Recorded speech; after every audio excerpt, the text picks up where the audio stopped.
সুপ্রিয় শিক্ষার্থীবৃন্দ, জাতীয় বিশ্ববিদ্যালয় কর্তৃক আয়োজিত অনলাইন ক্লাসে আবারও স্বাগতম। আজকে এটি আমার প্রিন্সিপাল অফ ফিনান্সের 10ম লেকচার। আমাদের কোর্স কোড 212503। লেকচারটি উপস্থাপন করছি আমি মোহাম্মদ মুস্তাফিজুর রহমান, প্রভাষক হিসাব বিজ্ঞান বিভাগ, সরকারি বিএম কলেজ, বরিশাল। তাহলে এটি হচ্ছে প্রিন্সিপাল অফ ফিনান্স এর 10ম লেকচার, অধ্যায় 8, মূলধন বাজেটিং কৌশল বা ক্যাপিটাল বাজেটিং টেকনিক।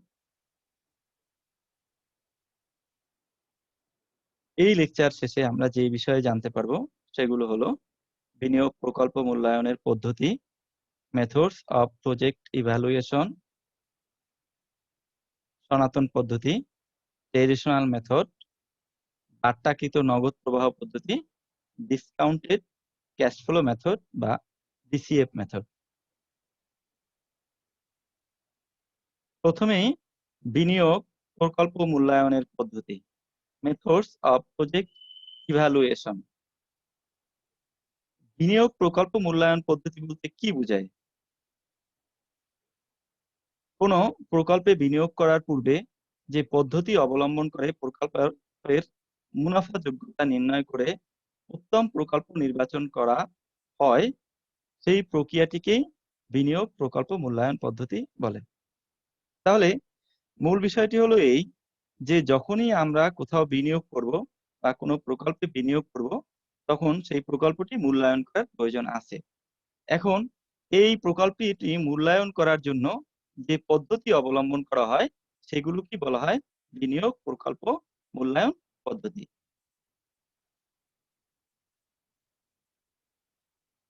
বিনিয়োগ প্রকল্প মূল্যায়নের পদ্ধতিগুলোকে মূলত দুই ভাগে ভাগ করা হয়েছে। অর্থাৎ আমরা যদি কোনো বিনিয়োগকে মূল্যায়ন করতে চাই, কোনো প্রকল্পে বিনিয়োগ করার জন্য ওই প্রকল্পটাকে যদি মূল্যায়ন করতে চাই যে ওই প্রকল্পে আমি বিনিয়োগ করব কি করব না, এইটা নির্ধারণ করার জন্য আমরা দুই ভাবে প্রকল্প মূল্যায়ন করতে পারি। একটি হচ্ছে সনাতন পদ্ধতি বা ট্রেডিশনাল মেথড, আর একটি হচ্ছে বাট্টাকৃত নগদ প্রবাহ পদ্ধতি বা ডিসকাউন্টেড ক্যাশ ফ্লো মেথড বা ডিসিএড মেথড। তাহলে এটি হচ্ছে সনাতন পদ্ধতি বা ট্রেডিশনাল মেথড, অর্থাৎ আগের যুগের লোকেরা মানে পুরাতন পদ্ধতিতে এই পদ্ধতিতে বিনিয়োগগুলোকে অর্থাৎ প্রকল্পগুলোকে চিহ্নিত করতো বা প্রকল্পগুলোকে বাছাই করতো। আর আধুনিক পদ্ধতি হচ্ছে বাট্টাকৃত নগদ প্রবাহ পদ্ধতি। এই পদ্ধতির ক্ষেত্রে টাইম ভ্যালু অফ মানিকে বিবেচনা করা হয়। কিন্তু এই যে সনাতন পদ্ধতি, এই পদ্ধতিতে টাইম ভ্যালু অফ মানিকে কোনো প্রকারের মূল্যায়ন করা হতো না বা বিবেচনা করা হতো না। এখন এই দুটি পদ্ধতিতেই মূলত বিনিয়োগ প্রকল্প মূল্যায়ন করা যায়। এখন প্রত্যেকটি পদ্ধতিতেই আবার বিভিন্নভাবে প্রকল্প মূল্যায়নের পদ্ধতি রয়েছে। যেমন সনাতন পদ্ধতি, ট্রেডিশনাল মেথড, এই পদ্ধতিতে যদি আমরা বিনিয়োগ প্রকল্প মূল্যায়ন করি, অর্থাৎ কোন বিনিয়োগে কোন প্রকল্পে আমরা বিনিয়োগ করব সেটা যদি এই পদ্ধতিতে আমরা নির্ধারণ করতে চাই, তাহলে আমরা তিন ভাবে এই পদ্ধতিটি মানে তিনটি পদ্ধতিতে এই বিনিয়োগ প্রকল্প মূল্যায়ন করতে পারি। একটি হচ্ছে বিনিয়োগ পরিশোধ কাল পদ্ধতি বা পেব্যাক পিরিয়ড মেথড বা পিবিপি মেথড। অর্থাৎ কোন প্রকল্পের পিবিপি বা পেব্যাক পিরিয়ড আমরা যদি হিসাব করে বিনিয়োগ প্রকল্পটি নির্ধারণ করি, তাহলে সেটাকে বলা হবে payback period method. Payback reciprocal method বা পেব্যাক রিসিপ্রোকাল পদ্ধতি, এই পদ্ধতিতে কোনো প্রকল্প থেকে বাৎসরিক বিনিয়োগের কত পার্সেন্ট অর্থাৎ শতকরা কত ভাগ এক বছরে ফেরত পাওয়া যায় বিনিয়োগের, সেই পদ্ধতিতে যদি আমরা সিদ্ধান্ত গ্রহণ করি তাহলে সেটিকে বলা হবে পেব্যাক রিসিপ্রোকাল পদ্ধতি। এ বিষয়ে আমরা সামনে আরো আলোচনা করব। বিনিয়োগের উপার্জন হার পদ্ধতি, অর্থাৎ বিনিয়োগের উপরে আমার আয়ের হার কত, সেটি হতে পারে অ্যাভারেজ রেট অফ রিটার্ন, সেটি হতে পারে রিটার্ন অন ইনভেস্টমেন্ট, সেটি হতে পারে মানে সরাসরি বিনিয়োগের উপর আয়ের হার, এরকম হতে পারে। তাহলে এই পদ্ধতিগুলোর মাধ্যমে সনাতন পদ্ধতিতে বা পুরাতন সময়ে এই পদ্ধতিতে একটি বিনিয়োগকে নির্ধারণ করা হতো বা একটি প্রজেক্টে নির্ধারণ করা হতো। এখন বিনিয়োগ পরিশোধকাল পদ্ধতিতে আমরা কিভাবে একটি প্রকল্প মূল্যায়ন করতে পারি? তাহলে এগুলো হচ্ছে সনাতন পদ্ধতি। আর আধুনিক পদ্ধতিতে বা বাট্টাকৃত নগদ প্রবাহ পদ্ধতিতে বিনিয়োগ প্রকল্প মূল্যায়নের জন্য ৪ টি আ পদ্ধতি রয়েছে বা ৪ টি উপায়ে মূলত আধুনিক পদ্ধতিতে বিনিয়োগ প্রকল্প নির্ধারণ করা হয়ে থাকে।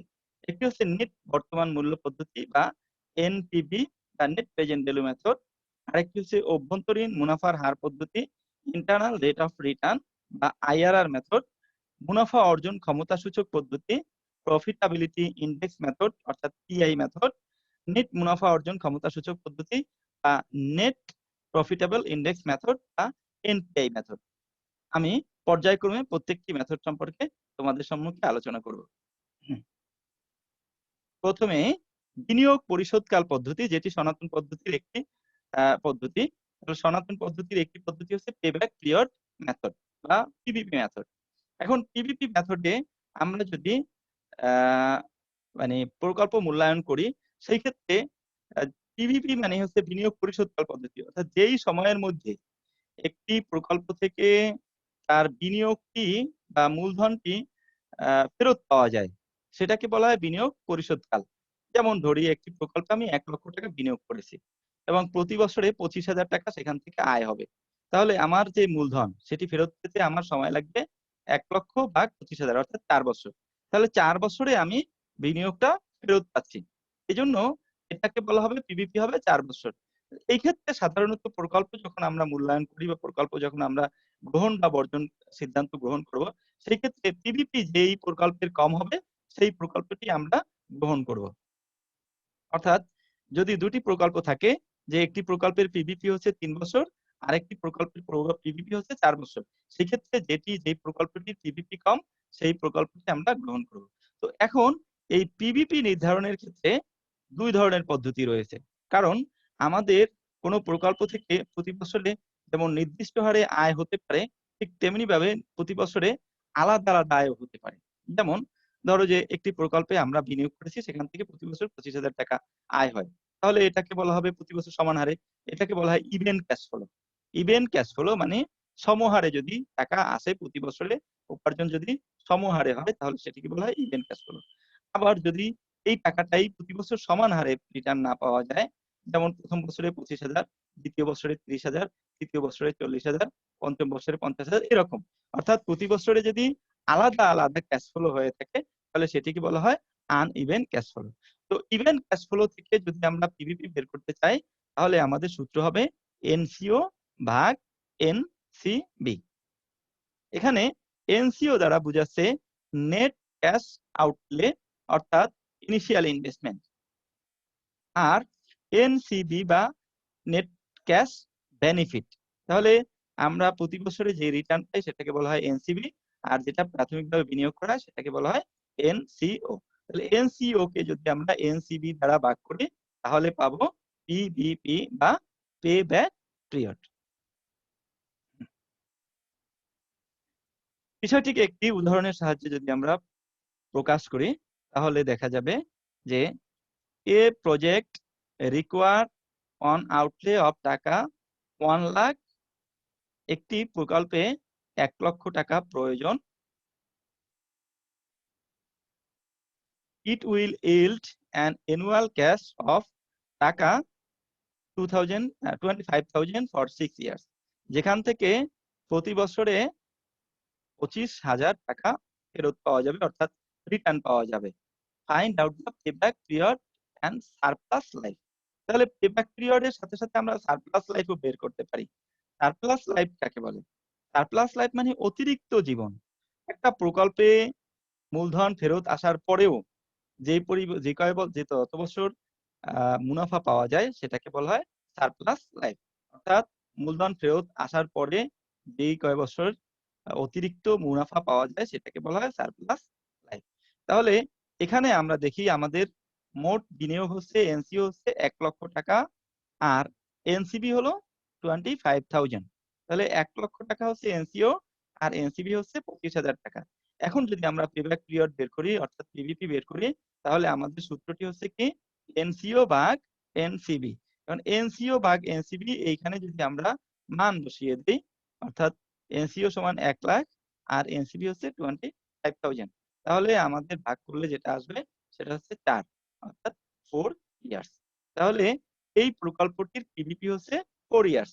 এটি আমরা এই প্রকল্পটি গ্রহণ করার ক্ষেত্রে এই পিভিপির মাধ্যমে নির্ধারণ করা যাবে না যদি এটা সারপ্লাস লাইফ আমরা না জানি। যদি এই প্রকল্পটি টোটাল ইয়ার্স 4 বছরই হয় তাহলে এই প্রকল্পটি গ্রহণ করা ঠিক হবে না। কিন্তু যদি এর প্রকল্পটির বছর একাধিক এর পরেও যদি অনেক বছর রিটার্ন পাওয়া যায় তাহলে বুঝতে হবে যে আমাদের মূলধন ফেরত আসা হয়ে গেছে, এখন আরো এক্সট্রা লাভ পাওয়া যাচ্ছে, সুতরাং প্রকল্পটি ভালো। সেই ক্ষেত্রে এই প্রকল্প থেকে 6 বছর পর্যন্ত ক্যাশ ফ্লো হওয়ার সম্ভাবনা আছে। তাহলে এই প্রকল্পটির সারপ্লাস লাইফ হবে টোটাল ইয়ার্স ভাগ পিভিপি মাইনাস পিভিপি। তাহলে টোটাল ইয়ার্স কত? 6 ইয়ার্স। আর পিভিপি হলো কত? 4 ইয়ার্স। তাহলে সারপ্লাস লাইফ কত? 2 ইয়ার্স। তাহলে এই প্রকল্পটির সারপ্লাস লাইফ হচ্ছে 2 ইয়ার্স বা 2 বছর। তো এই সারপ্লাস লাইফের ভিত্তিতে যদি সিদ্ধান্ত গ্রহণ করা হয় তাহলে যে প্রকল্পের সারপ্লাস লাইফ বেশি সেই প্রকল্পটি গ্রহণযোগ্য হবে, আর যে প্রকল্পটির সারপ্লাস লাইফ কম সেই প্রকল্পটি বর্জনীয় হবে। আমি আবার একটু স্পষ্ট করছি। ধরি যে দুটি প্রকল্প রয়েছে তোমার হাতে, তাহলে দুটি প্রকল্পের একটি প্রকল্পের সারপ্লাস লাইফ হচ্ছে 3 বছর, আরেকটি প্রকল্পের সারপ্লাস লাইফ হচ্ছে 2 বছর, অর্থাৎ অতিরিক্ত মুনাফা পাওয়া যাবে।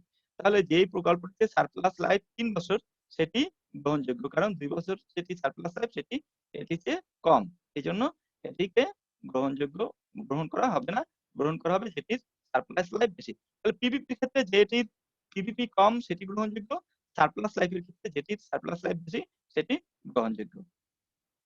আশা করি তোমরা ইভেন্ট ক্যাশ ফ্লো এর পিভিপি নির্ণয়ের বিষয়টি বুঝতে পেরেছো। এবারে আমরা তাহলে আসি আনইভেন্ট ক্যাশ ফ্লো থেকে যেভাবে আমরা পেব্যাক পিরিয়ড নির্ধারণ করব। এই ক্ষেত্রে আমরা একটি সূত্র ব্যবহার করব, সেটি হচ্ছে এ প্লাস বি মাইনাস সি বা ডি। এখানে বি মাইনাস সি না দিয়ে আমরা লিখতে পারি এরকমও এ প্লাস এনসিও মাইনাস সি ভাগ ডি। তাহলে এনসিও থেকে সি ভাগ ডি, এখানে এ দ্বারা কি বোঝায়? এ দ্বারা বোঝায় the year in which the cumulative NCB in nearer of the NCO, অর্থাৎ আমরা যে বিনিয়োগ করেছি সেই বিনিয়োগের কাছাকাছি ফেরত আসে যেই বছরে, অর্থাৎ ধরি 1 লক্ষ টাকা আমরা বিনিয়োগ করেছি, এখন যেই বছরে 90,000 টাকা এসেছে তার পরবর্তী বছরে 1,10,000 টাকা হয়ে গেছে। তাহলে যেই বছরে প্রায় কাছাকাছি এসেছে 1 লক্ষ টাকার সেই বছরকে আমরা এ ধরবো। আর যেই বছরে আমরা এর বি মানে হচ্ছে এনসিও আর সি হচ্ছে cumulative NCP up to the year A, অর্থাৎ ইয়ার এ পর্যন্ত যেখানে আমরা এ ধরেছি ওই বছরের কিউমুলেটিভ এনসিপি কত সেটা, বা কিউমুলেটিভ সিএফএটি কত সেটা।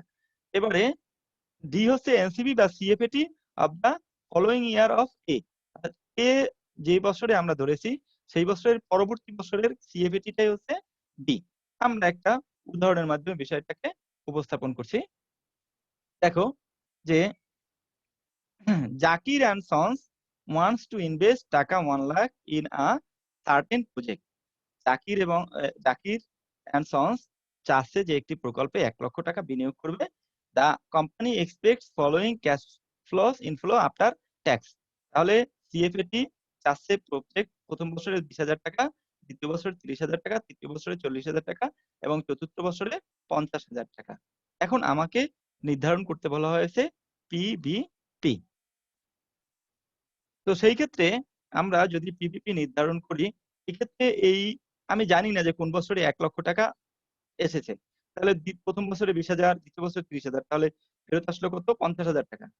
আর তারপরের বছর 40,000, তাহলে মোট হলো কত? 90,000 টাকা। এখনো কিন্তু আমার মূলধন ফেরত আসেনি। আর পরের বছর 50,000 টাকা, তাহলে আমার মোট ফেরত আসলো কত? 1,40,000 টাকা। তাহলে কিন্তু বেশি এসে গেছে। তাহলে আমার 3 বছরের চেয়ে বেশি লাগছে, আমার মূলধনটা ফেরত আসতে 3 বছরের থেকে বেশি লাগছে, কিন্তু 4 বছরের থেকে কম। তাহলে এইটা কত বছর হবে? অবশ্যই 3 বছরের থেকে বেশি। তাহলে এ হচ্ছে 3, অর্থাৎ এইখান থেকে আমরা দেখি এখানে তাহলে এ হচ্ছে 3, আর এই এ যে বছরকে আমরা 3 ধরেছি সেই বছরের কিউমুলেটিভ সিএফএটি হচ্ছে 90,000। তাহলে এটা হচ্ছে এ, এটা হলো সি, আর বি তো আমাদের এনসিও। এনসিও কত? 1 লক্ষ টাকা। আর তার পরবর্তী বছরের ক্যাশ ফ্লো 50,000 টাকা। এটা হচ্ছে বি। তাহলে এটা হলো এ, এটা হচ্ছে সি, এটা হলো ডি। এভাবে আমরা টিক চিহ্নের মাধ্যমে প্রকাশ করতে পারি এই। তাহলে A D C, A D C, আর বি হচ্ছে এনসিও, যেটা আমরা এই অঙ্কের শুরুতেই পাচ্ছি, এনসিও। এখন আমরা এই সূত্রে যদি মানটা বসাই, যে সূত্রটা আমাদের ছিল, কি সূত্র ছিল? পিভিপি সমান এ প্লাস বি মাইনাস সি ভাগ ডি। এই অঙ্কে আমরা এ দেখছি 3, আর এ 3, সি 90,000, ডি 50,000, ডি 1 লাখ। মানগুলো বসিয়ে দেই। তাহলে এ হচ্ছে 3, বি হলো 1 লাখ, এখানে আমরা দেখাচ্ছি এ 3, বি 1 লাখ, সি 90,000, ডি 50,000। তাহলে এ প্লাস সি, এই বি মাইনাস সি, অর্থাৎ 1 লাখ মাইনাস 90,000 ভাগ 50,000। তাহলে এখানে 1 লক্ষ থেকে 90,000 টাকা গেলে থাকে 10,000, আর নিচে 50,000। তাহলে ভাগ করলে আছে 0.20।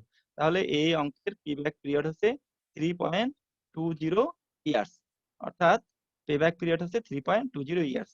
এই অঙ্কটিতে আমাদেরকে আহ, যদি আমাদেরকে এই অঙ্কটিতে সারপ্লাস লাইফ বের করতে বলা হয়, তাহলে আমরা দেখি যে এখানে মোট ফেরত আসছে কত বছর? 4 বছর। আর এখানে পিভিপি কত? 3.2 ইয়ার্স। তাহলে সারপ্লাস লাইফ কত হবে? 4 বিয়োগ 3.2, তার মানে 0.80 ইয়ার্স হচ্ছে সারপ্লাস লাইফ। এবারে আমরা আসি পে ব্যাক রিসিপ্রোকাল মেথড বা পিবিআর মেথড। পিবিআর বা পে ব্যাক রিসিপ্রোকাল বলতে যেটি বোঝায় সেটি হচ্ছে যে প্রতি বছরে মূলধনের কত অংশ ফেরত পাওয়া যায় তার শতকরা হারকে পেব্যাক রিসিপ্রোকাল বলে। আর একটি বিনিয়োগকৃত মূলধনের যেই অংশ প্রতি বছরে পাওয়া যায় তার শতকরা হারকে পেব্যাক রিসিপ্রোকাল বলে। এখন এই পেব্যাক রিসিপ্রোকালের বাহির করার জন্য আমাদের দুটি সূত্র রয়েছে।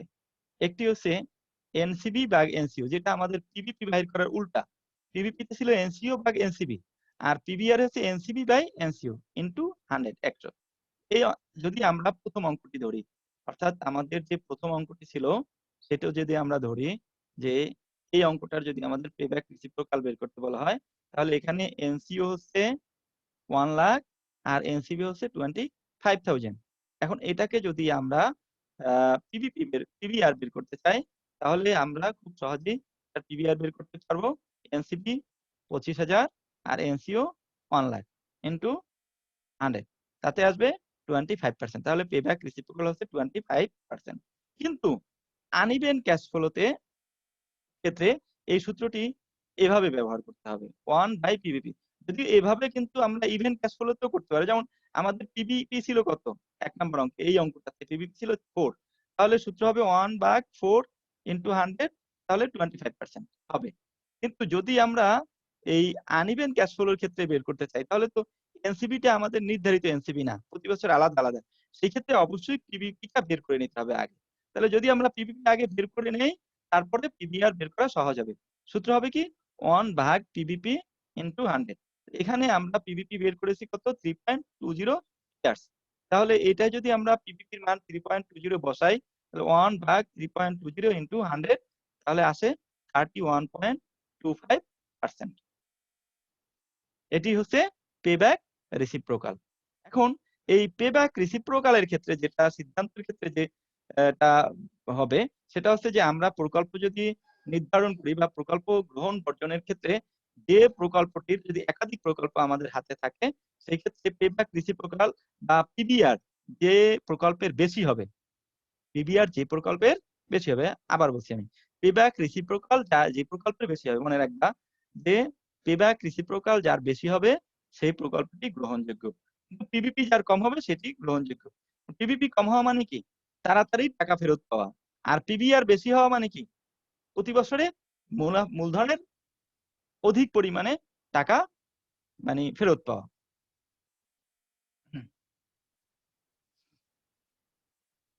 বিনিয়োগের উপার্জন হার পদ্ধতি, রিটার্ন অন ইনভেস্টমেন্ট মেথড, এটিও সনাতন পদ্ধতিরই একটি প্রকার। তাহলে সনাতন পদ্ধতির আরেকটি পদ্ধতি হচ্ছে return on investment method, ROI। এখানে আমরা দুইভাবে রিটার্ন অন ইনভেস্টমেন্ট নির্ধারণ করতে পারি, একটি হচ্ছে ROI, আরেকটি হচ্ছে ARR। তাহলে ROI মানে হচ্ছে রিটার্ন অন ইনভেস্টমেন্ট, অর্থাৎ ইনিশিয়াল ইনভেস্টমেন্টের উপরে অ্যাভারেজ আর্নিং আফটার ট্যাক্সের হারকে রিটার্ন অন ইনভেস্টমেন্ট বলে।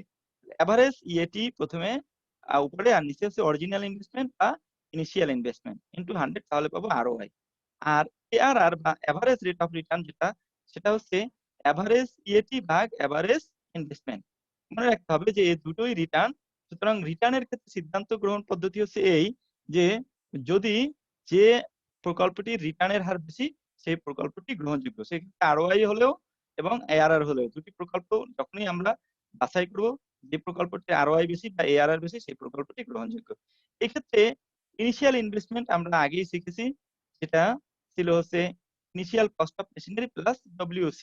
গত সপ্তম অধ্যায়ে তোমাদেরকে আমি দেখিয়েছি যে ইনিশিয়াল কস্ট অফ মেশিনারি বা বেসিস অফ ডেপ্রিসিয়েশন, সেটার সাথে যদি ওয়ার্কিং ক্যাপিটাল যুক্ত করা হয় তাহলে আমরা এনসিও বা ইনিশিয়াল ইনভেস্টমেন্ট পাই। তাহলে এইটা হচ্ছে ইনিশিয়াল ইনভেস্টমেন্ট। আর এভারেজ ইএটি বের করার জন্য সামেশন অফ ইএটি ভাগ নাম্বার অফ ইয়ার্স, অর্থাৎ total EAT K number of years দিয়ে ভাগ করলে এভারেজ ইএটি পাবো। আর এভারেজ ইনভেস্টমেন্ট বাইর করার জন্য আমাদের সূত্র হবে initial cost of machinery plus সেলভেজ value ভাগ 2, সাথে ওয়ার্কিং ক্যাপিটাল যুক্ত হবে। একটি উদাহরণের সাহায্যে বিষয়টি আমি স্পষ্ট করার চেষ্টা করছি। এখানে বলা আছে Arif and company decided to buy a machine. Arif and company একটি মেশিন ক্রয় করার সিদ্ধান্ত নিয়েছে। The cost of the machine is taka 1 lakh. এই মেশিনটার মূল্য হচ্ছে 1 লক্ষ টাকা। It's required working capital is টাকা 10,000, এবং এখানে ওয়ার্কিং ক্যাপিটাল প্রয়োজন 10,000 টাকা ফর রানিং দ্য মেশিন, মেশিনটা পরিচালনার জন্য। Estimated life of the machine is 5 years. এই মেশিনটার এস্টিমেটেড লাইফ হচ্ছে 5 বছর। The life after the life সেলভেজ value is টাকা 20,000, এবং এই বছর শেষে এটার বিক্রি মূল্য হবে 20,000 টাকা। Net income of the company are as follows. কোম্পানিটির নেট ইনকাম হচ্ছে নিম্নরূপ: প্রথম বছরে 7,000, দ্বিতীয় বছরে 9,000, তৃতীয় বছরে 11,000, চতুর্থ বছরে 13,000, পঞ্চম বছরে 15,000, টোটাল 55,000। তাহলে নেট ইনকাম বলতে বোঝায় ইএটি। আমি আগেও বলেছি তোমাদের সপ্তম অধ্যায়ে আমি বলেছি যে নেট ইনকাম বলা হয় ইএটি কে বা আর্নিং আফটার ট্যাক্স থেকে। এখন এই অঙ্কে যা যা চাওয়া হয়েছে, you are required to calculate average EAT, তার মানে এই যে ইএটি আছে বা এনআই আছে, নেট ইনকাম আছে, সেটার অ্যাভারেজ বের করো। অ্যাভারেজ ইনভেস্টমেন্ট এআই বের করো, যেটা আমরা আগে সূত্রে দেখেছি, এই যে average investment WC plus ICM plus SB ভাগ 2। তারপরে বের করতে বলা হয়েছে average rate of return ARR, যেটি আমরা সূত্রে দেখেছি অ্যাভারেজ ইএটি ভাগ অ্যাভারেজ ইনভেস্টমেন্ট ইনটু 100। তারপরে বের করতে বলা হয়েছে original investment Y. Original investment বাইর করার পদ্ধতি হচ্ছে ইনিশিয়াল ইনভেস্টমেন্ট বা original ICM plus WC, initial cost of machine plus working capital.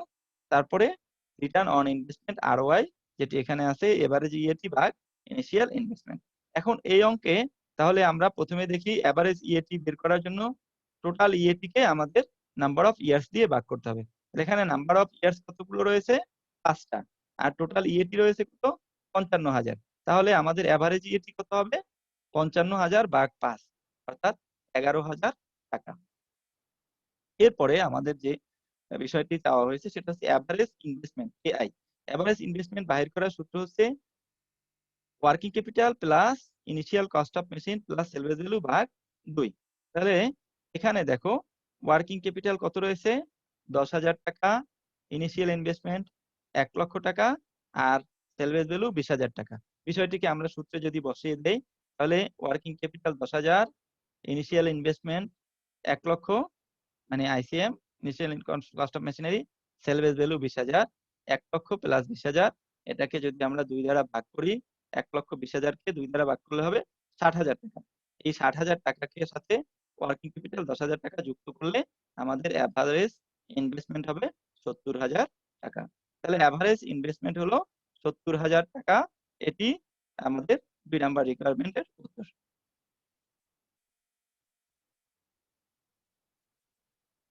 3 নাম্বারে বলা হয়েছে average rate of return ARR।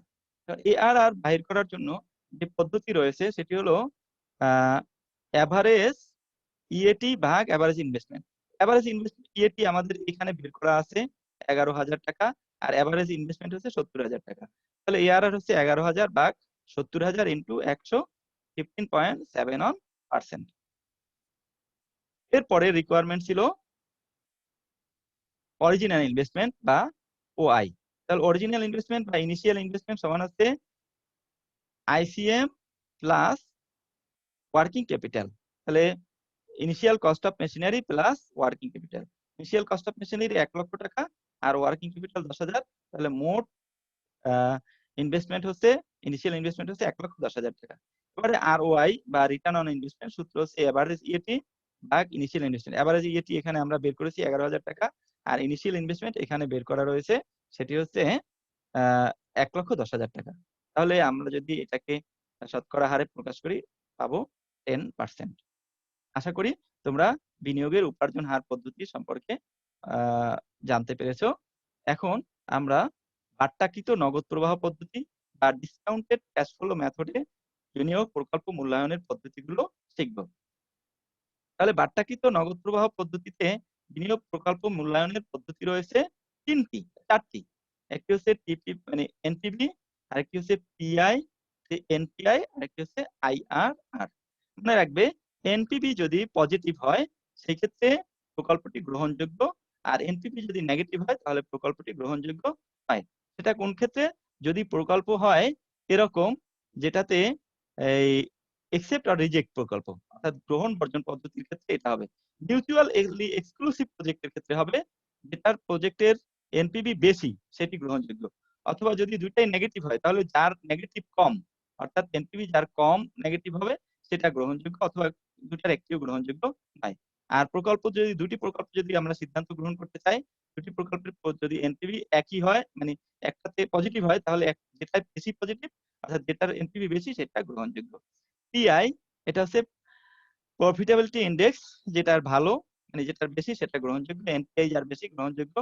IRR এটি হচ্ছে ইন্টারনাল রেট অফ রিটার্ন, এটাও যার বেশি সেটি গ্রহণযোগ্য। তাহলে এনপিভি বাহির করার পদ্ধতি হচ্ছে total PV minus NCO. PI হচ্ছে টোটাল পিভি অফ এনসিবি ভাগ টোটাল পিভি অফ এনসিও, তার মানে total PV of NCB by NCO, আর ইনটু 100। এনপিআই হলো total PV of net PV of NCB ভাগ এনসিও। তাহলে অথবা এটাকে আমরা এই টোটাল পিভি ভাগ অফ এনসিও বা টোটাল পিভি অফ এনসিও এটা থেকে আমরা যদি 1 বিয়োগ দেই তাহলে আমরা এনপিআই পাবো, অথবা যদি আমরা এই পিআই থেকে 1 বিয়োগ দেই তাতেও আমরা এনপিআই পাবো। আর আইআরআর এর ক্ষেত্রে যে সূত্রটি হবে সেটি হচ্ছে lowest rate plus NPV lowest rate by NPV lowest rate minus NPV highest rate into highest rate minus lowest rate. এই বিষয়টি আমরা যখন উদাহরণের মাধ্যমে বুঝাবো তখন তোমরা বিষয়টি আরো ক্লিয়ার হবে।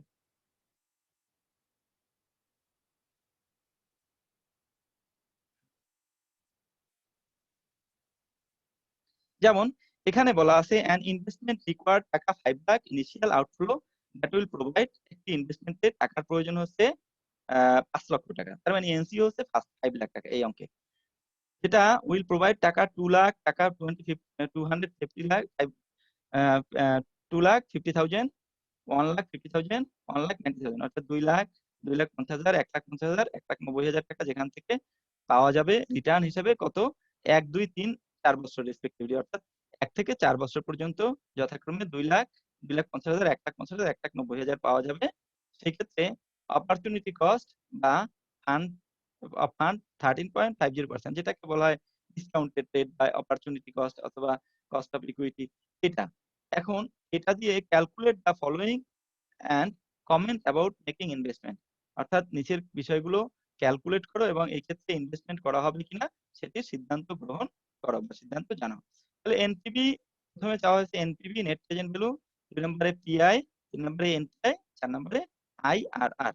এই সবগুলো জিনিস বের করার জন্য আমরা একটি তালিকা ব্যবহার করতে পারি বা টেবিল ব্যবহার করতে পারি। যে টেবিলটিতে আমরা টোটাল পিবি নির্ধারণ করতে পারবো এবং পিআই নির্ধারণ করতে পারবো, এনপিআই নির্ধারণ করতে পারবো, আইআরআর নির্ধারণ করতে পারবো।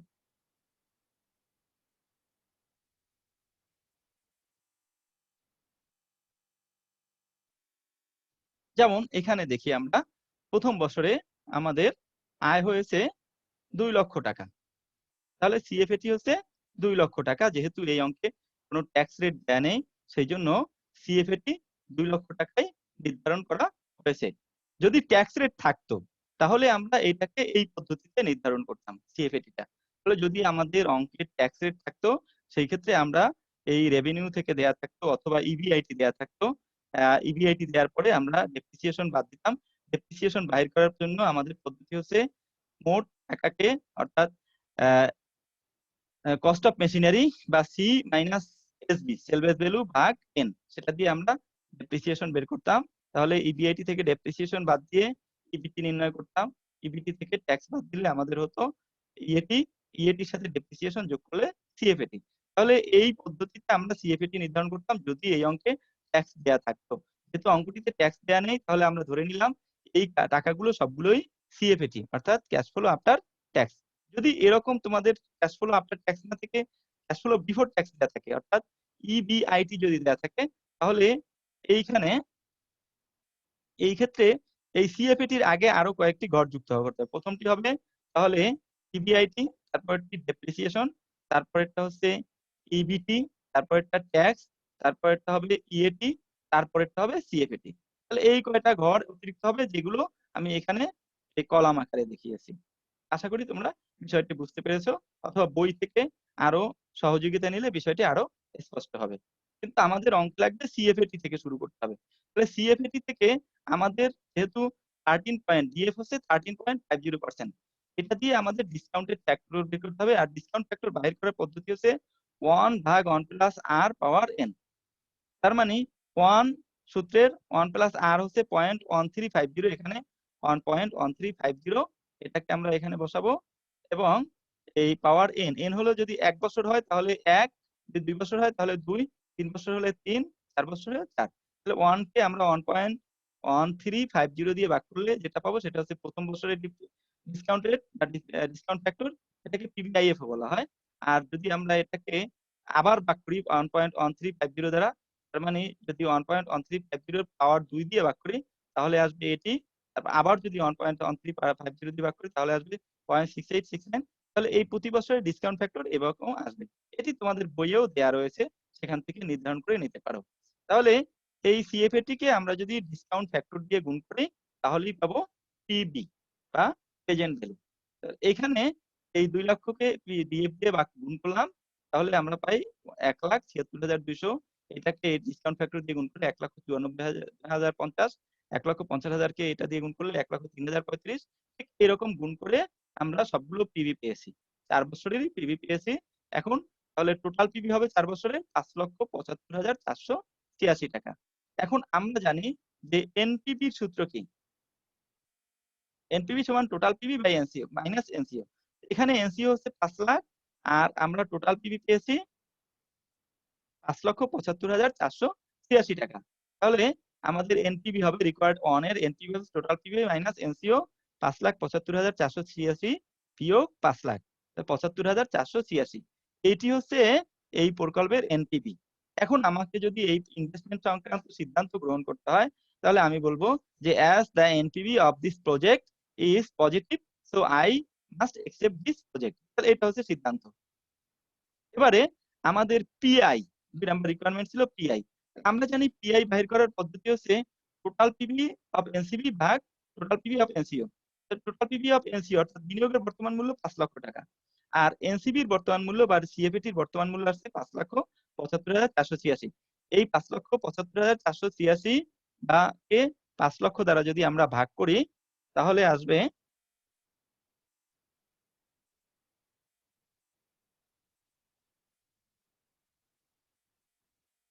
5,75,486 ভাগ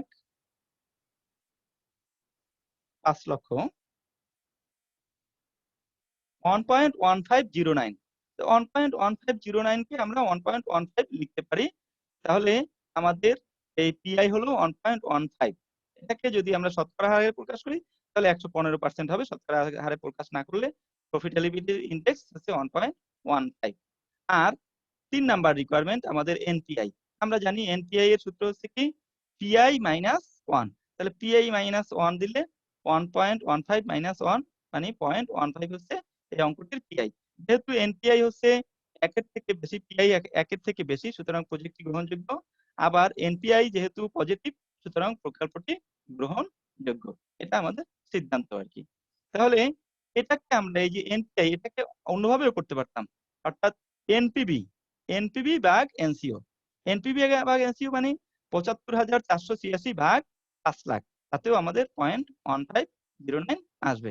তাহলে আশা করি তোমরা এনপিভি, পিআই, এনপিআই বিষয়টি সম্পর্কে বুঝতে পেরেছো। এখন আমাদের যে আইআরআর, আইআরআর এর জন্য আমরা বলেছিলাম যে একটি সূত্র রয়েছে লোয়েস্ট রেট আর NPV lowest rate, highest rate minus lowest rate, NPV highest rate. এখানে আমাদের ২টা এনপিভি দরকার। একটা হচ্ছে লোয়েস্ট রেটের এনপিভি আর একটা হচ্ছে হাইয়েস্ট রেটের এনপিভি, আর একটা হাইয়েস্ট রেট আর একটা লোয়েস্ট রেট দরকার। সেহেতু যেহেতু এই অঙ্কে আমাদের একটি রেট দেয়া রয়েছে 13.50 এবং এইটাতে আমাদের এনপিভি আসছে ৫,৭৫,৪৮৮। তাহলে এনপিভি মানে এনপিভি হয়েছে এখানে একটি রেট আছে 13.50, এই রেটে এনপিভি হচ্ছে ৫,৭৫,৪৮৮। এখন যেহেতু টোটাল পিভি হচ্ছে ৫,৭৫,৪৮৬, এনপিভি হয় ৭৫,৪৮৮ টাকা। কিন্তু এই এনপিভিটা হচ্ছে পজিটিভ। আমরা জানি আইআরআর মানে হচ্ছে একটি মাধ্যম যে মানে এমন একটি রেট যেই রেটে প্রকল্পের মানে বিনিয়োগে আয়ের হার শূন্য হবে, অর্থাৎ এনপিভি শূন্য হবে। তাহলে যে রেটে প্রতিষ্ঠানের লাভ লস কিছুই হবে না সেই রেটটি হচ্ছে আইআরআর। সেই ক্ষেত্রে যেহেতু আমাদের একটি পজিটিভ মান এসেছে, অর্থাৎ এনপিভি পজিটিভ এসেছে 13.50 তে, তাহলে এই রেটটি আইআরআর হয়। তাহলে আইআরআর হবে কোনটি? এটি কমতে হবে ৭৫,৪৮৬ থেকে কমে শূন্য আসতে হবে। যেখানে শূন্য সেখানে মানে সেটাই হবে আমাদের আইআরআর। সেই জন্য আমরা এমন একটি রেট নেব যেই রেটে এটা পজিটিভ না হয়ে, এনপিভি পজিটিভ না হয়ে নেগেটিভ হবে। তো যদি পজিটিভ থেকে আমরা নেগেটিভে নিতে চাই সেই ক্ষেত্রে ডিসকাউন্ট ফ্যাক্টর বাড়াতে হয়। তো আমরা ধরে নিলাম যে এই ডিসকাউন্ট ফ্যাক্টরটি 25%। এটা ধরার জন্য একটি লজিক ব্যবহার করা যেতে পারে। সেটা হচ্ছে এই যে ৫,৭৫,৭৫,৪৮৬ টাকা কমাতে হবে। সেটা কমানোর জন্য কত পার্সেন্ট ব্যবহার করা যেতে পারে? এটা তোমরা একটু লজিক ব্যবহার করে পারবে, অথবা আমি পরবর্তীতে এই বিষয়ে কমেন্টের মাধ্যমে জানিয়ে দেব। যেহেতু আমাদের লেকচারের সময় কম সেহেতু এখানে বিস্তারিত আলোচনা করা সম্ভব হয়নি। যাই হোক, তাহলে 25% যদি আমরা ধরি সেই ক্ষেত্রে পিভি এনপিভি টোটাল পিভি হয় ৪,৭৪,৬২৪ টাকা। যেটা দিয়ে আমরা যদি এই এনসিও থেকে টোটাল পিভি থেকে যদি এনসিও বাদ দেই তাহলে সেই ক্ষেত্রে আমাদের যে এই এখানে এনপিভিটা আসবে ৪,৭৪,৫২৪ মাইনাস ৫,০০,০০০, তাতে আছে মাইনাস 25,376। তার মানে এনপিভিটা এখানে আমাদের নেগেটিভ এসেছে। এখন তাহলে আমরা দুটা এনপিভি পেয়েছি, দুটা রেট পেয়েছি। একটা রেট হচ্ছে 13.50%, একটা হচ্ছে 25%। একটা এনপিভি হলো ৭৫,৪৮৬ পজিটিভ, আর একটা এনপিভি হলো ২৫,৩৭৬। এখন আমরা তাহলে যে সূত্র রয়েছে আমাদের সেই সূত্র অনুযায়ী আমরা বিষয়গুলোকে একটু সাজিয়ে নেই। লোয়েস্ট রেট 13.50, যেহেতু দুইটা রেট, একটা 25%, একটা 13.50। তাহলে লোয়েস্ট রেট 13.50, 0.1350। হাইয়েস্ট রেট 25% মানে 0.25। এনসিও 5 লাখ অঙ্কে দেয়া আছে। এনপিভি এলআর অর্থাৎ লোয়েস্ট রেটের ক্ষেত্রে এনপিভি আমাদের আসছিল ৭৫,৪৮৬ আর এনপিভি হাইয়েস্ট রেটে আছে মাইনাস 25,376। এখন এটা যদি আমাদের আইআরআর এর সূত্রে বসে, lowest rate 0.1350 plus NPV lowest rate ৭৫,৪৮৬ বাই এনপিভি লোয়েস্ট রেট ৭৫,৪৮৬ minus NPV highest rate minus 25,376 কিন্তু highest rate minus lowest rate. তাহলে এখানে আমরা পাই ৭৫,৪৮৬ আর এইগুলোকে যোগ করলে পাই ১,০৮,০০০ মানে ১,৮৬২,৬২। আর এখানে 0.1350 এটাকে যদি আমরা ভাগ করি তাহলে আসে 0.7484। এটা একটা পয়েন্ট, এটা বিয়োগ করলে আসে 0.115। যেটা দিয়ে এটাকে গুণ করলে আমরা পাই 0.0860, যার সাথে 0.1350 যোগ করলে আমাদের মোট রেজাল্ট আসে 0.2210 বা 22.10%, অর্থাৎ 22.10%। এটাই হচ্ছে আমাদের এই অঙ্কটির IRR, অর্থাৎ ইন্টারনাল রেট অফ রিটার্ন। এই রেটে যদি আমরা এই প্রজেক্টটির ক্যাশ ফ্লোকে ডিসকাউন্ট করি তাহলে রেজাল্ট 0 হবে। মূলত এই অঙ্কগুলোতে অনেক সময় একটু আগে মানে কম বেশি হতে পারে, কারণ যেহেতু এটা অ্যাজাম্পশন করা হয় সেজন্য কম বেশি হতে পারে। তোমাদের IRR এর ক্ষেত্রে 25% বা এখানে 26% ধরে করলেও অঙ্ক হবে। তাহলে আমরা আজকের এই অধ্যায়ে যা কিছু জানতে পারলাম সেটা হচ্ছে যে আমরা কিভাবে বিনিয়োগ প্রকল্প মূল্যায়ন করব এবং বিনিয়োগ প্রকল্প মূল্যায়ন করে সেই প্রকল্পে বিনিয়োগ করব। সেই ক্ষেত্রে সনাতন পদ্ধতি রয়েছে, আধুনিক পদ্ধতি রয়েছে বা ডিসকাউন্টেড পদ্ধতি রয়েছে। সনাতন পদ্ধতিতে আবার বেশ কয়েকটি ভাবে অর্থাৎ প্রকল্প নির্ণয় করা যায়। তার মধ্যে ছিল পিভিপি, পিভিআর, ROI আর ARR এই বিষয়গুলো। আর আধুনিক পদ্ধতিতে বা ডিসকাউন্টেড পদ্ধতিতে এনপিভি, এনপিআই, IRR এগুলোর মাধ্যমে বিনিয়োগ প্রকল্প মূল্যায়ন করা যায়। তাহলে তোমাদের আমি আশা করি তোমরা বিষয়টি সম্পর্কে মোটামুটি ধারণা পেয়েছো। এর চেয়েও যদি বেশি তোমাদের জানতে হয় তাহলে তোমরা এই বইগুলো অনুসরণ করবে। গিটম্যানের Lawrence J principles of managerial finance, Besley Scott and Eugene F ব্রাইহামের এসেনশিয়ালস অন ম্যানেজারিয়াল ফাইন্যান্স, এই সমস্ত বইগুলো তোমরা অনুসরণ করতে পারো।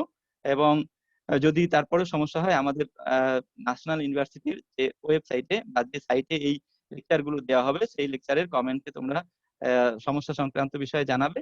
আমি চেষ্টা করব বিষয়গুলো সমাধান করার জন্য। তোমরা ভালো থাকবে, সুস্থ থাকবে এই প্রত্যাশা করে আজকের মতো এখানেই শেষ করছি। ভালো থাকো। আল্লাহ হাফেজ।